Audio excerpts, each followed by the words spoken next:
I'm going to show you how to install LED lights in any car. I'm also going to show you how to set it up so you don't have any wires showing, anything like that. Now, the ones that I'm using is the Govee RGBIC. These ones are the newest ones, and this is what you get. So I'm going to go through it. You get, of course, the plug, which goes into the cigarette holder. I'll show you this in a second when I go through in my car example. It's got on and off button, and then you have here an adapter basically where you control the brightness and so on. And then this is where you control your brightness. You can turn it on and off as well from here, and you can also cycle through the lights, but you should use the app, which I'll explain as well in a second. And then what you do, this is a setup. So you basically have two LED strips and then you have an extension. So I'll draw you out exactly what I'm talking about.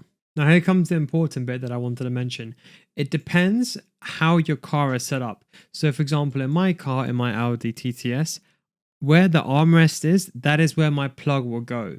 But for example, if your plug is at the front, you will need to manage where the wires are going to go, if you're going to hide them underneath the flaps or what you're going to do. But you can see this is the layout. So you have the plug, then you have kind of the split, and then it goes to one LED, and then that connects to another LED. So the best way of doing this is probably putting this underneath the footwell, or what I did is I put it underneath the seat, which you're going to see in a second, just like this, underneath the seat. And that way the wires are hidden and it only comes up from the side, which I'll show you. And you can see now the diagram that I drew here, you see that's the plug, then you have the controller, then it kind of splits up into two. The first LED is connected to the second one. So it's not four separate ones, it's two separate ones, and then there's an extra slack, and then you have the other LEDs at the end. So I thought I'd show you here, put a bit of light on. So this is of course the ambient lighting, the one that you get, for example, underneath the side passage, you get on the doors. So I didn't want that to interfere. And then of course you have the LED light for the footwell. So as I mentioned over here, that is where the plug is. I'm just going to turn the car on now, so I'm just going to show you. And you can see it's quite bright, and that's why I like the RGBIC, because you have, apologies for it being dirty, but you have the different color fades. You can choose whatever design you want, and so that's what I mentioned. So as you can see over here, what I've done over here is that's where the 5-volt goes in, and then as you can see, the controller is also here. You can use the controller to change the brightness, the power and everything, but I've done it via the app. The app is the best way of doing it. And as you can see, it kind of connects in here. And what it is, so this is what I was talking about.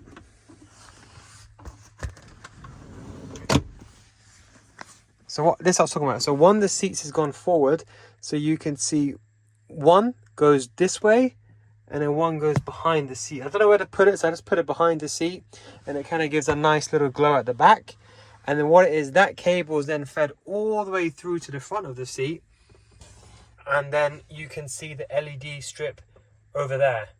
So that's how it works. So the LED strip starts over there and then goes to the front. And I have the same for the driver side. I have the ambient lighting over here. If you want underneath this panel, you could store the wires here, over here to the footwell. But personally, I don't feel I need to. I actually like it like this. Very, very simply, just like that. So it's very, very cool. And if you want, you can change the color as well. It's got like, you can do multi-colors, you can do so many different layouts. You can choose what lighting style you want, what colors it fade to, jumping, all the effects, just like that.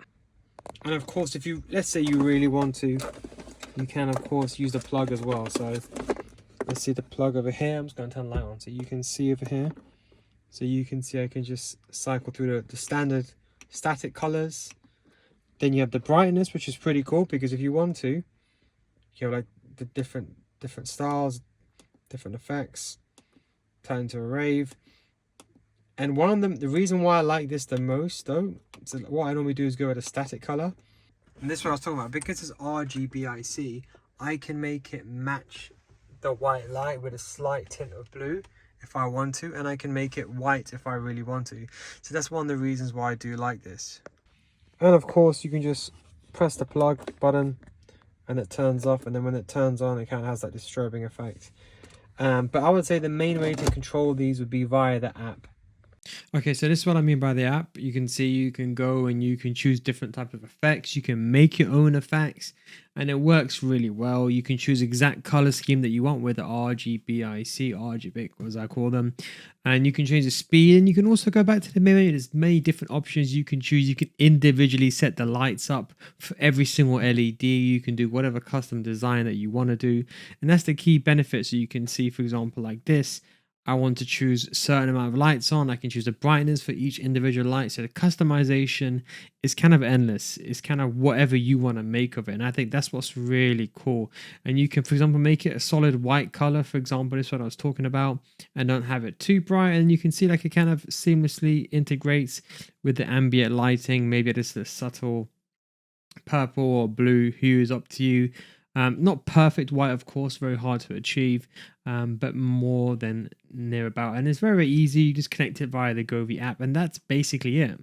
Want to make it really bright, you can do that as well. But I like this fading kind of colorway, and when you're driving, you can't see it. It only limits itself to this region over here, and it doesn't reflect back on you, and that's why I like it. It doesn't glare off the windows or anything like that. And if you're asking me honestly, I leave it at 1%, a very, very faint LED effect. Just so it gives a bit of footwell lighting, but nothing too overpowered. And that's kind of what I leave it on by default. Hope you enjoyed this video. Thanks for watching.